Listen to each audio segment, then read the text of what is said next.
Part 1 में तुमने देखा कि सिस्टम कैसे बना, पार्ट 2 में तुमने समझा कि सिस्टम तुम्हें कैसे कंट्रोल करता है। अब सबसे इम्पोर्टेंट सवाल, क्या इस सिस्टम से बाहर निकला जा सकता है या फिर हम सब बस एक इनविजिबल केज में जी रहे हैं? सच थोड़ा कड़वा है, तुम सिस्टम को डिस्ट्रॉय नहीं कर सकते, तुम सिस्टम को इग्नोर भी नहीं कर सकते, क्योंकि ये सिस्टम अब सिर्फ मार्केट नहीं है, ये तुम्हारी डेली लाइफ बन चुका है।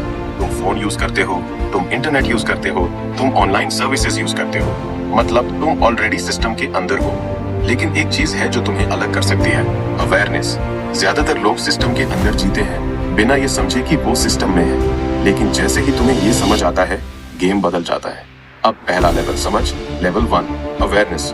जब तुम इंस्टाग्राम खोलते हो तो खुद से पूछो, मैं क्यों खोल रहा हूँ, मुझे क्या देखना है? अगर तुम्हारे पास आंसर नहीं है तो तुम कंट्रोल में नहीं हो। सिस्टम तुम्हें रैंडम कंटेंट नहीं दिखाता, वो वही दिखाता है जो तुम्हें रोक सके। इसलिए पहला रूल, कंज्यूम कॉन्शियसली, मतलब रैंडम स्क्रॉल मत करो, पर्पस के साथ यूज करो। अब दूसरा level, level 2, control your inputs. System तुम्हारे दिमाग को कंट्रोल कैसे करता है? इंफॉर्मेशन के थ्रू। तुम जो देखते हो, तुम जो सुनते हो, तुम जो कंज्यूम करते हो, वही तुम्हारी थिंकिंग बनती है। अगर तुम पूरा दिन reels, memes, random content consume करोगे तो तुम्हारा ब्रेन उसी लेवल पर ऑपरेट करेगा। लेकिन अगर तुम knowledge, strategy, deep content consume करोगे तो तुम सिस्टम को समझने लगोगे। यही फर्क है यूजर वर्सेस प्लेयर।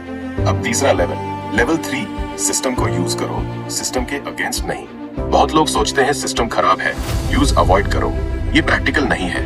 सही अप्रोच क्या है? सिस्टम को समझो और उसका यूज करो। एग्जाम्पल, यूट्यूब लोग वीडियोस कंज्यूम करते हैं, क्रिएटर्स वीडियोस बनाकर पैसा कमाते हैं। सेम प्लेटफॉर्म, दो अलग रोल्स, तुम डिसाइड करो, तुम कंज्यूमर बनोगे या क्रिएटर। अब चौथा लेवल, लेवल 6, स्किल बिल्ड करो। सिस्टम में पावर किसके पास है? जिसके पास वैल्यूएबल स्किल है। रॉकफेलर के पास क्या था? System understanding. आज के टाइम में coding, content creation, marketing, business thinking, ये स्किल्स तुम्हें सिस्टम के ऊपर ले जा सकती हैं। अगर तुम्हारे पास स्किल नहीं है तो तुम हमेशा सिस्टम के नीचे रहोगे। अब पांचवा level, level 5, multiple income streams. System का सबसे बड़ा ट्रैप क्या है? डिपेंडेंसी। अगर तुम सिर्फ एक इनकम सोर्स पर डिपेंड हो तो तुम वल्नरेबल हो। सिस्टम बदलता है, मार्केट बदलता है और तुम फंस जाते हो।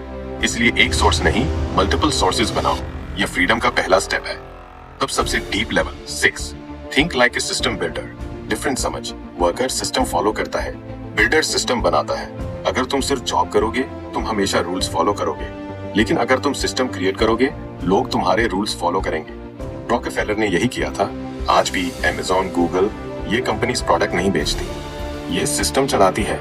अब आखिरी रियलाइजेशन, तुम सिस्टम से भाग नहीं सकते, लेकिन तुम सिस्टम के ऊपर जा सकते हो। ये गेम 2 लेवल पर चलता है, विजिबल वर्ल्ड, इनविजिबल कंट्रोल। ज्यादातर लोग विजिबल वर्ल्ड में फंसे रहते हैं, प्राइस, प्रोडक्ट, ऑफर, लेकिन विनर्स इनविजिबल लेवल समझते हैं, डेटा, बिहेवियर कंट्रोल। और जब तुम ये समझ जाते हो तुम अलग सोचने लगते हो, अलग डिसीजंस लेने लगते हो और धीरे धीरे सिस्टम तुम्हें कंट्रोल करना छोड़ देता है और तुम सिस्टम को यूज करने लगते हो। सिस्टम हमेशा रहेगा, कंट्रोल हमेशा रहेगा। फर्क बस इतना है, कुछ लोग सिस्टम में जीते हैं और कुछ लोग सिस्टम चलाते हैं। अब चॉइस तुम्हारी है।